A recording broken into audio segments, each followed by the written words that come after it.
అంతరిక్ష కేంద్రంలో అడుగుపెట్టిన తొలి భారతీయ వ్యోమగామి శుభాంశు శుక్లాతో మాట్లాడిన ప్రధాని నరేంద్ర మోదీ ఈ ఘనతతో గగన్యాన్ దిశగా భారత్ తొలి అడుగు విజయవంతంగా వేసిందన్నారు.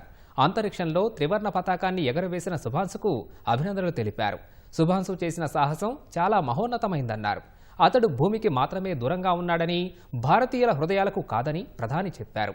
ఐఎస్ఎస్లో క్షేమ సమాచారం, అక్కడి విశేషాలపై శుభాంశును ప్రధాని అడిగి తెలుసుకున్నారు.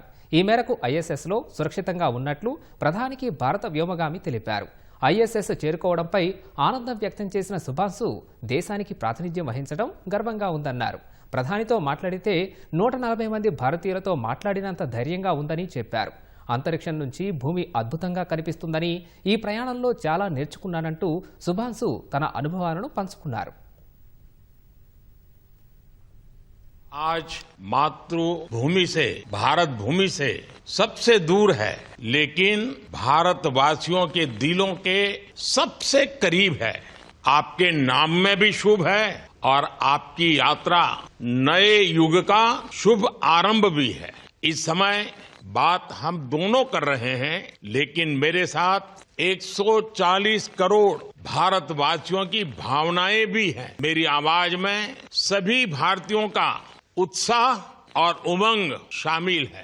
अंतरिक्ष में भारत का परचम लहराने के लिए मैं आपको हार्दिक बधाई और शुभकामनाएं देता हूं. तो सबसे पहले तो ये बताइए, वहां सब कुशल मंगल है? आपकी तबीयत ठीक है? जी प्रधानमंत्री जी, बहुत बहुत धन्यवाद आपकी विशेष का और 140 करोड़ मेरे देशवासियों की विशेष का. मैं यहाँ बिल्कुल ठीक हूँ, सुरक्षित हूँ. आप सबके आशीर्वाद और प्यार की वजह से बहुत अच्छा लग रहा है. बहुत नया एक्सपीरियंस है, ये यात्रा है. ये सिर्फ मेरी नहीं है, मुझे लगता है कहीं ना कहीं हमारे देश की भी यात्रा है. लेकिन मुझे लगता है आपके नेतृत्व में आज का भारत ये मौका देता है और उन सपनों को साकार करने का भी मौका देता है. तो ये बहुत बड़ी उपलब्धि है मेरे लिए और मैं बहुत गर्व फील कर रहा हूँ कि मैं यहाँ पे अपने देश का प्रतिनिधित्व कर पा रहा हूँ. अच्छा, शुभ अंतरिक्ष की विशालता देखकर सबसे पहला विचार क्या आया आपको?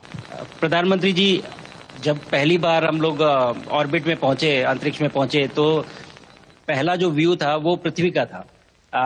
और पृथ्वी को बाहर से देख के जो पहला ख्याल और पहला जो थॉट मन में आया वो ये था कि पृथ्वी बिल्कुल एक दिखती है. मतलब बाहर से कोई सीमा रेखा नहीं दिखाई देती, कोई बॉर्डर नहीं दिखाई देता. दूसरी चीज जो बहुत नोटिसेबल थी, जब पहली बार भारत को देखा तो हम मैप पे पढ़ते हैं भारत को, हम देखते हैं बाकी देशों का आकार कितना बड़ा है, हमारा आकार कैसा है, वो मैप पे देखते हैं. लेकिन वो सही नहीं होता, क्योंकि वो एक हम 3D ऑब्जेक्ट को 2D यानी पेपर पे हम उतारते हैं.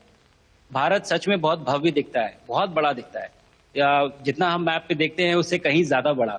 और जो वननेस की फीलिंग है, पृथ्वी की वननेस की फीलिंग है, जो हमारा भी मोटो है कि अनेकता में एकता, वो बिल्कुल उसका महत्व ऐसा समझ में आता है बाहर से देखने में कि लगता है कि कोई बॉर्डर एग्जिस्ट ही नहीं करता, कोई राज्य नहीं एग्जिस्ट करता, कंट्रीज नहीं एग्जिस्ट करती. फाइनली हम सब ह्यूमैनिटी का पार्ट है और अर्थ हमारा एक घर है और हम सब के सब उसके सिटीजन्स हैं. शुभांशु, स्पेस स्टेशन पर जाने वाले आप पहले भारतीय हैं. आपने जबरदस्त मेहनत की है, लंबी ट्रेनिंग करके गए हैं. अब आप सच में अंतरिक्ष में हैं. वहां की परिस्थितियां कितनी अलग हैं, कैसे एडप्ट कर रहे हैं? यहाँ पे तो सब कुछ ही अलग है प्रधानमंत्री जी. ट्रेनिंग की हमने पिछले पूरे 1 साल में. सारे सिस्टम्स के बारे में मुझे पता था, सारे प्रोसेस के बारे में मुझे पता था, एक्सपेरिमेंट्स के बारे में मुझे पता था. लेकिन यहाँ आते ही सडनली सब चेंज हो गया. बिकॉज हमारे शरीर को ग्रेविटी में रहने की इतनी आदत हो जाती है, पर यहाँ आने के बाद चूंकि ग्रेविटी माइक्रो ग्रेविटी है, एब्सेंट है, तो छोटी छोटी चीजें भी बहुत मुश्किल हो जाती हैं. अभी आपसे बात करते वक्त मैंने अपने पैरों को बांध रखा है, नहीं तो मैं ऊपर चला जाऊंगा. और पानी पीना, पैदल चलना, सोना बहुत बड़ा चैलेंज है. आप छत पे सो सकते हैं, आप दीवारों पे सो सकते हैं, आप जमीन पे सो सकते हैं. तो पता सब कुछ होता है प्रधानमंत्री जी. ट्रेनिंग अच्छी है, लेकिन वातावरण चेंज होता है तो थोड़ा सा यूज टू होने में 1-2 दिन लगते हैं. शुभांशु, चंद्रयान की सफलता के बाद देश के बच्चों में, युवाओं में विज्ञान को लेकर एक नई रुचि पैदा हुई.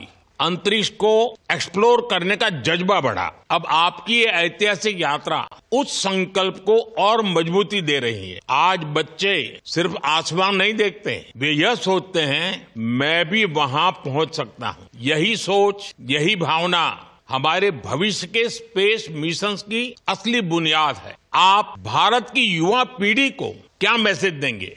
अगर मैं अपने युवाओं पीढ़ी को आज कोई मैसेज देना चाहूंगा तो पहले ये बताऊंगा कि भारत जिस दिशा में जा रहा है, हमने बहुत बोल्ड और बहुत ऊंचे सपने देखे हैं और उन सपनों को पूरा करने के लिए हमें आप सबकी जरूरत है। तो उस जरूरत को पूरा करने के लिए मैं ये कहूंगा कि आप कभी कोशिश मत छोड़िए, नेवर स्टॉप ट्राइंग। अगर आपने ये मूल मंत्र अपना लिया कि आप किसी भी रास्ते पे हो, कहीं पे भी हो, लेकिन आप कभी गिव अप नहीं करेंगे, तो सक्सेस चाहे आज आए या कल आए, पर आएगी जरूर।